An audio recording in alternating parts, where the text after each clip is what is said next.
now unseen scenes last night, such we haven't seen since October 7th. Violent clashes between protesters and police in the aftermath of a demonstration calling for the release of the hostages, but these are now joined by the rejuvenated anti-government rallies. So who is joining who is undermining who is helping who?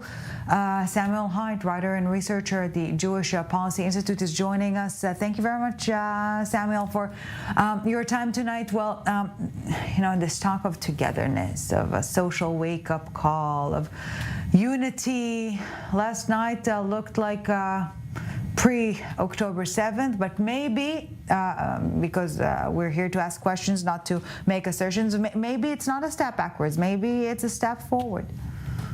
Yeah, well, I think it's important to remember that there is a difference between unity and uniformity. And people in the government use the concept essentially of unity, which I'm starting to call the unity offensive, to drag people into a state of uniformity, essentially. And that's not healthy for a democracy worthy of the name.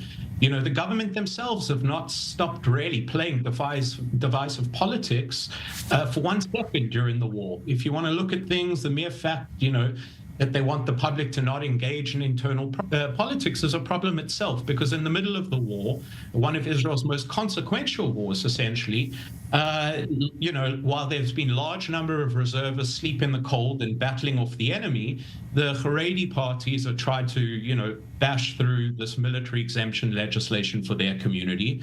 The settler front, if you'd call it that, Ben-Gvir and Smotrich, have been holding conferences to resettle Gaza. These are all political statements and political action. And what they're really doing by saying, don't push back, we need unity, is they're essentially actually saying, we're going to go ahead with our politics and with our policies, which carry grave future consequences for the state. Don't be mistaken about that.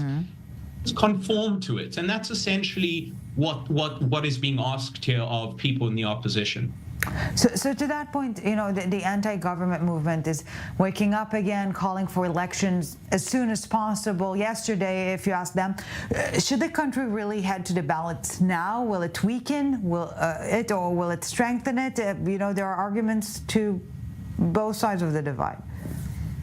I think so. I think there's valid arguments, but I think it really becomes a question of perspective, of where we think we are in the war. If we think we're at a place where we need to start having a discussion about the day after, well, then we need to really look at it in context and understand that we're dealing essentially with a prime minister reminiscent of either a Shakespearean tragedy or the biblical King Saul. I'm not sure which one is more valid. And then you have ministers whose entire political careers are a series of media spectacles and games on social media. 2/3 of the ministers in this government have not and did not contribute to the security burden or the financial burden of the state, or both in some cases.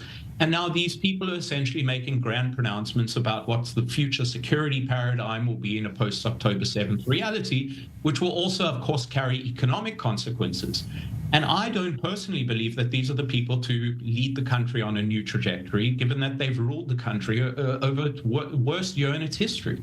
And, there's something that I read the other day that Ben-Gurion said, and he said that one can only truly navigate the success of the state of Israel 75 years into its existence. We're in the 76th year. So we're 1 year into the day of judgment.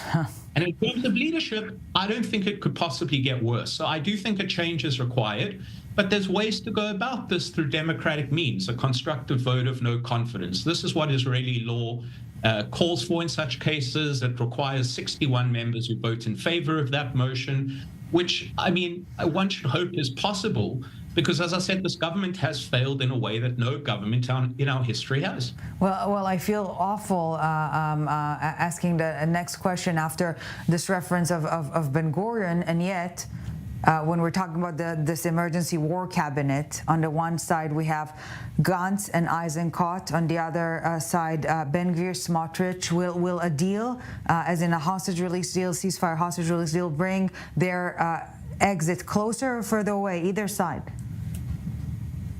Well, that's really the question now, because that's the main tension that's hanging between them. You got Gantz, Eisenkot, and even Gallant in some capacity.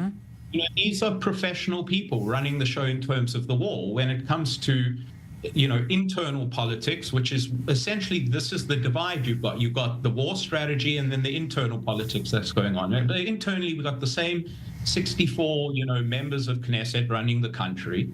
And I think the Israeli public is going to have to ask itself a question. Do we want to be run by professionals who understand the way forward, or do we want to run, by people who got banned from the military and continue to let our country be led by this? So I think in terms of where things are heading with the deal, there's always also a lot of talk in Israeli politics. I always say the Middle East is dynamic and Israeli politics is even more chaotic, because you've got a country, essentially, we all believe in some capacity that we're the prime minister on the one hand. But on the other hand, you've got these divisions, and it really becomes a question of Gantz, I think, because Gantz has stepped in essentially in the role of a babysitter. And Gantz really actually has a lot of qualities defining the direction of this government. Does he stay in? If he stays in, he holds things together. Is it the right time for him to leave, at which that vote of no confidence can be put forth, perhaps? Then things start to lead on a new trajectory. What the specifics of this deal and what it will look like and what the outcome will be, I'm not exactly sure. All right, we are not sure either, and we need to say that as well as when we are sure of things. All right, enough blabbing. Samuel Hyde, writer and researcher at the Jewish Policy Institute, thank you very much for your time.